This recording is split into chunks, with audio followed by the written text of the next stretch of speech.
itu begitu. Tapi tidak berarti juga bahwa orang tidak pernah sakit itu tidak banyak dosa, Ustaz. Iya, enggak Nah, belum. ini kan tadi kan kita berbicara kalau misalnya sakit ini, sakit di sini, ada penyebabnya karena ini, karena itu kan. Nah, wah saya emang nggak pernah sakit nih, gitu kan. Berarti saya nggak banyak Bisa dosa dosa, dong. ya, enggak, belum. Bisa jadi bukan di sini. Ya bisa kok saya terangin. Gimana? Karena memang betul tadi di sejarah disebutkan Firaun itu kan 400 tahun. Iya. Itu nggak pernah merasa sakit kecuali beberapa ketika. Sebenarnya sakit itu memang diawali dari dosa. Dan dosa itu juga tergantung dengan iman seseorang, tergantung dengan iman. Anggap aja dia melakukan dosa itu 10. Imannya dia itu, karena orang dosa, kemudian dengan iman itu tetap beda-beda. Saya anggap imannya itu kurang. Iman orang itu kurang. Kalau iman seseorang itu kurang, saya anggap iman itu mangkok. Malah mangkoknya itu besar, gede, cekung. Nah, dosa itu ibarat setetes embun jatuh, bukan air, tetes embun jatuh. Kalau semakin imannya dia kurang, semakin mangkoknya gede. Semakin imannya kecil, imannya bagus, dia mangkoknya mengecil.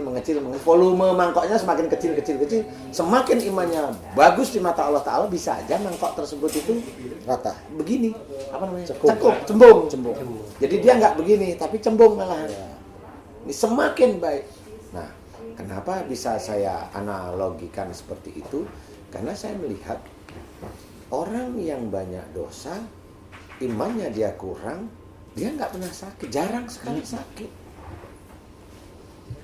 Nah, kalau dia sakit di usia tua, belum tentu imannya dia ini iman mangkoknya itu mengecil, belum tentu juga. Tapi bisa memang dia mau dicabut nyawanya oleh Allah Ta'ala.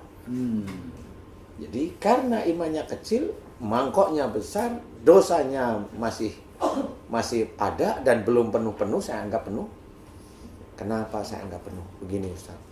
Jadi kalau kita seseorang itu dia imannya cukup bagus, umpamanya mangkoknya itu agak kecil, dosa yang dikerjakan itu sudah banyak, nah penuh kan? Penuh nih yang anggap.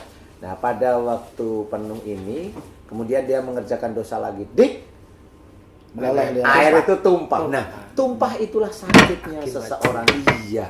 Kayak gini ya Ustaz ya. Iya, nah, tapi yang ini masih beginilah ya. Cekung lagi Nah, gini kan. pada waktu seseorang itu sakit, nih tumpah nih sakit. Dia mohon ampun nih, jalannya sudah benar mohon ampun, airnya akan berhenti. Karena apa? Karena dosa yang di sini mulai dikurangi sama Allah Ta'ala sehingga dia berhenti. Nah, kalau orang yang mohon ampun itu berhenti mohon ampun, imannya itu masih seperti itu, dia nggak akan sakit lagi. Tapi dosanya masih ada. Nah, cara untuk menghilangkan dosa di titik itu, ya mohon ampun di titik itu. Sehingga dosa yang saya ibaratkan air ini berkurang di mangkok tersebut. Nah, semakin nanti iman kita itu kuat, mangkok kita semakin kecil. Jadi kalau dosa kita berkurang, mangkok kita semakin kecil karena iman kita itu semakin kuat pada Allah Ta'ala, itu nggak jadi sakit.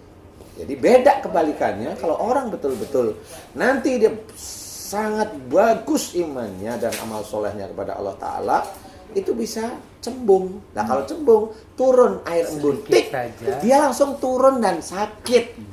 Langsung berarti itulah rasa sayang Allah kepada orang tersebut, agar orang tersebut jangan melakukan kesalahan. Itu masuk ke hadis ini nggak Ustaz? Barang siapa yang Allah menghendaki kebaikan, maka Allah akan percepatkan siksanya. Ya itu saya maksud. Itu kan harus dibuktikan secara harfiah dengan ilmu yang gampang kita terima. Kalau kita hanya seperti itu aja, ini maksudnya apa? Masih apa namanya?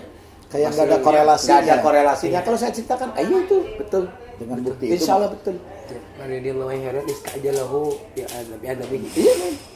Nah, inilah yang sebenarnya terjadi di dunia kita. Dan itu semuanya akhlak Rasul. Subhanallah. Syukur Ustaz, makasih. Afwan Ustaz. Makasih. Oke, alhamdulillah guys, pagi ini sudah banyak banget yang kita dapatkan dari guru kita Ustaz Danu ya. Mudah-mudahan bermanfaat untuk meningkatkan keimanan kita kepada Allah dan semakin mawas diri dalam mengemban amanah dari Allah. Kemudian